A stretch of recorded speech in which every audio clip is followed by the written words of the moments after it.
प्रिय भक्तों, आज भादो मास की शुक्ल पक्ष की तृतीया तिथि है, जो 5 सितंबर दोपहर 12:21 से शुरू होकर 6 सितंबर दोपहर 3:01 तक रहेगी। इसलिए हरितालिका तीज का निर्जला व्रत 6 सितंबर यानी कि आज ही रखा जाएगा।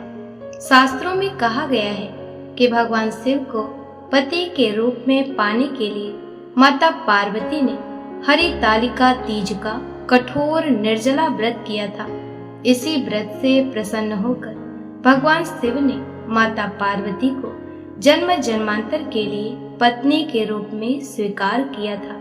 यही वजह है कि भगवान शिव और मां पार्वती के अटूट बंधन की तरह अपने पति के साथ लंबी और सौभाग्य वाली जिंदगी की मनोकामना में विवाहित महिलाएं ये निर्जला व्रत करती हैं। हरितालिका तीज के दिन महिलाएं एक दुल्हन की तरह 16 श्रृंगार करती हैं। हरी और लाल साड़ी पहनती हैं। इस दिन हाथों में सुहाग के प्रतीक के तौर पर मेहंदी लगाए जाने की भी परंपरा है।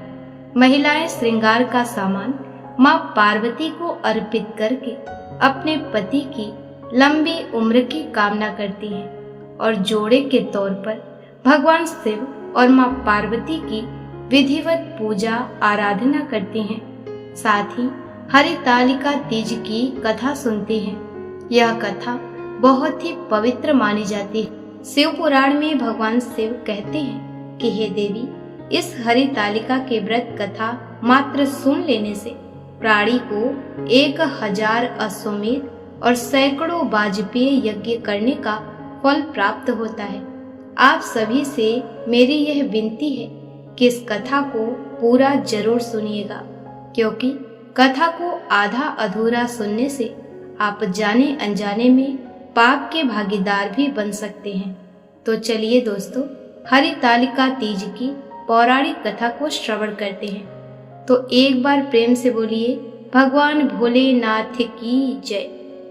एक बार की बात है, माता पार्वती जी भगवान शंकर से कहती हैं, हे प्राणनाथ, हमें कोई ऐसा गुप्त व्रत या पूजन बताइए जो सब धर्मों से सरल हो, जिसमें परिश्रम भी कम करना पड़े लेकिन फल अधिक मिले।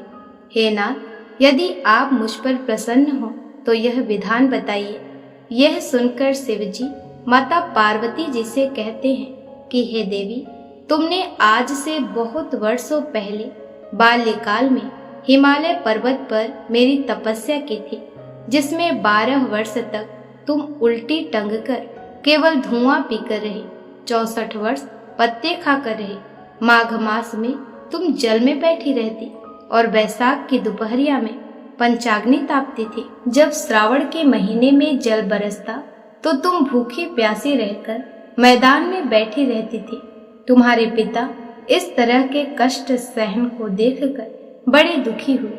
वे चिंता में पड़ गए कि मैं अपनी कन्या किसको दूं। उसी समय नारद जी वहां आ पहुंचे। मुनि श्रेष्ठ नारद जी उस समय तुम्हें देखने गए थे। नारद जी को देखकर गिरि ने कहा, हे स्वामी, आप किस लिए आए हैं? मेरा अहोभाग्य है, आपका आगमन मेरे लिए अच्छा है। नारद जी ने कहा, हे पर्वतराज, सुनो, मैं भगवान विष्णु का भेजा हुआ आपके पास आया हूँ। आपको चाहिए कि यह कन्या रत्न किसी योग्य वर को दे। भगवान विष्णु के समान योग्य वर ब्रह्मा, इंद्र और शिव इनमें से कोई नहीं है। इसलिए मैं यही कहूँगा कि आप अपनी कन्या भगवान विष्णु को ही देवे। हिमवान ने कहा, भगवान विष्णु स्वयं मेरी कन्या ले रहे हैं और आप यह संदेश लेकर आए हैं, तो मैं उन्हें ही अपनी कन्या दूंगा। हिमवान की इतनी बात सुनकर मुनि राज नारद आकाश में विलीन हो गए। वे पीताम्बर, शंख, चक्र और गदाधारी भगवान विष्णु के पास पहुँचे। वहां हाथ जोड़कर नारद जी ने भगवान विष्णु से कहा, हे देव, सुनिए, मैंने आपका विवाह पक्का करा दिया। उधर हिमवान ने पार्वती के पास जाकर कहा कि मैंने तुम्हें भगवान विष्णु को दे डाला। तब पिता की बात सुनकर तुम बिना उत्तर दिए ही अपनी सखी के घर चली गई। वहीं जमीन पर पड़कर तुम बड़ी दुखी होती हुई विलाप करने लगी।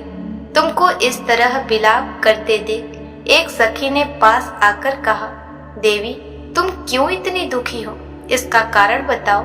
तुम्हारी जो कुछ इच्छा होगी मैं यथाशक्ति उसको पूरा करूंगी, इसमें कोई संशय नहीं है। पार्वती बोली, मेरी जो कुछ अभिलाषा है उसे तुम प्रेम पूर्वक सुनो। मैं एकमात्र शिव जी को अपना पति बनाना चाहती हूँ। मेरे इस विचार को पिताजी ने ठुकरा दिया है, इससे मैं अपने शरीर को त्याग दूंगी। पार्वती की बात सुनकर सखियों ने कहा कि शरीर का त्याग न करो, चलो किसी ऐसे वन को चले जहाँ पिता को पता न लगे। ऐसी सलाह कर तुम वैसे वन में जा पहुंची। उधर तुम्हारे पिता घर घर तुम्हें खोजने लगे। दूतों द्वारा भी खबर लेने लगे कि कौन देवता या किन्नर मेरी पुत्री को हर ले गया है। उन्होंने मन ही मन कहा, मैं नारद जी के आगे प्रतिज्ञा कर चुका हूँ कि अपनी पुत्री भगवान विष्णु को दूंगा। ऐसा सोचते सोचते हेमवान मूर्छित हो गए। गिरिराज को मूर्छित देखकर सब लोग हाहाकार करते दौड़ पड़े। जब होश हुआ तो सब पूछने लगे कि गिरिराज आप अपनी मूर्छा का कारण बताइए। हेमवान ने कहा, आप लोग मेरे दुख का कारण सुने, न मालूम कौन मेरी कन्या को हर ले गया है। ऐसा नहीं हुआ तो उसे किसी काले सांप ने काट लिया या सिंह खा गए होंगे। हाय हाय मेरी बेटी कहाँ गई? किसी दुष्ट ने मेरी पुत्री को मार डाला। ऐसा कह वे वायु के झोंके से कांपते हुए वृक्ष के समान कांपने लगे। इसके बाद हेमवान तुम्हें वन वन खोजने लगे। यह वन भी सिंह, भालू, हिंसक जंतुओं से बड़ा भयानक हो रहा था। तुम भी अपनी सखियों के साथ उस भयानक वन में चलती चलती एक ऐसे जगह जा पहुंची जहां एक नदी बह रही थी। उसके रमणीय तट पर एक बड़ी सी कंदरा थी। तुमने उसी कंदरा में आश्रम बना लिया और मेरी एक बालुकामयी प्रतिमा बनाकर अपनी सखियों के साथ निराहार रहकर मेरी आराधना करने लगी। जब भाद्रपद शुक्ल पक्ष को हस्तयुक्त तृतीया तिथि प्राप्त हुई तब तुमने मेरा विधिवत पूजन किया और रात भर जागकर गीत वाद्यादि से मुझे प्रसन्न करने में बिताया। उस व्रतराज के प्रभाव से मेरा आसन डगमगा उठा, जिससे मैं तत्काल उस स्थान पर जा पहुंचा जहां पर तुम अपनी सखियों के साथ रहती थी।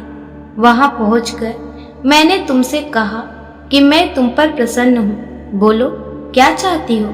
तुमने कहा, मेरे देवता, यदि आप मेरे ऊपर प्रसन्न हैं तो मेरे पति बने। मेरे तथास्तु कहकर कैलाश पर्वत पर वापस आने पर तुमने यह प्रतिमा नदी में प्रवाहित कर दी और सखियों के साथ उस महाव्रत का पारण किया। हेमवान भी तब तक उस वन में तुम्हें खोजते हुए आ पहुंचे। चारों दिशाओं में तुम्हारी खोज करते करते वे व्याकुल हो चुके थे, इसलिए तुम्हारे आश्रम के समीप पहुंचते ही गिर पड़े। थोड़ी देर बाद उन्होंने नदी के तट पर दो कन्याएं देखी। देखते ही उन्होंने तुम्हें छाती से लगा लिया और बिलख कर रोने लगे। फिर पूछा, पुत्री, तुम सिंह, व्याघ्र आदि जंतुओं से भरे इस वन में क्यों आ पहुंची? पार्वती ने उत्तर दिया, हे पिताजी, मैंने पहले से ही अपने आप को शिव जी के हाथों सौंप दिया था। आपने मेरी बात टाल दी, इससे मैं यहाँ चली आई। हिमवान ने सांत्वना दिया कि हे पुत्री, मैं तुम्हारी इच्छा के विरुद्ध कुछ न करूँगा। तुम्हें अपने साथ ले घर आए और मेरे साथ तुम्हारा विवाह कर दिया। इसी से तुमने मेरा यथार्सन पाया है। हे देवी, मैं स्त्री जाति की भलाई के लिए यह उत्तम व्रत बतलाया हूँ। जो स्त्री अपने सौभाग्य की रक्षा करना चाहती हो वह यत्न पूर्वक इस व्रत को करे, तदंतर विधि पूर्वक कथा सुने और ब्राह्मण को यथाशक्ति दान देवे। हे देवी, जो भी स्त्री इस प्रकार पूजन करती है वह सब पापों से छूट जाती है और उसे 7 जन्म तक सुख तथा सौभाग्य प्राप्त होता है। जो स्त्री तृतीया तिथि का व्रत न कर अन्न भक्षण करती है तो वह 7 जन्म तक बांझ रहती है और उसको बार बार विधवा होना पड़ता है। वह सदा दरिद्र पुत्र शोक से शोकाकुल स्वभाव की लड़ाकी सदा दुख भोगने वाली होती है और उपवास न करने वाली स्त्री अंत में घोर नरक में जाती है।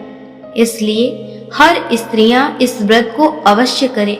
जो स्त्री इस प्रकार व्रत करती है वह मेरे समान पति पाती है और जब वह मरने लगती है तो तुम्हारे समान उसका रूप हो जाता है। तो दोस्तों, उम्मीद है कि आप सभी को आज की यह कथा जरूर पसंद आई होगी। फिर मिलते हैं एक प्राचीन और पौराणिक कथाओं के साथ। तब तक के लिए खुश रहें, स्वस्थ रहें और जुड़े रहें सद्भावना चैनल के साथ और कमेंट में अपनी राय जरूर दें।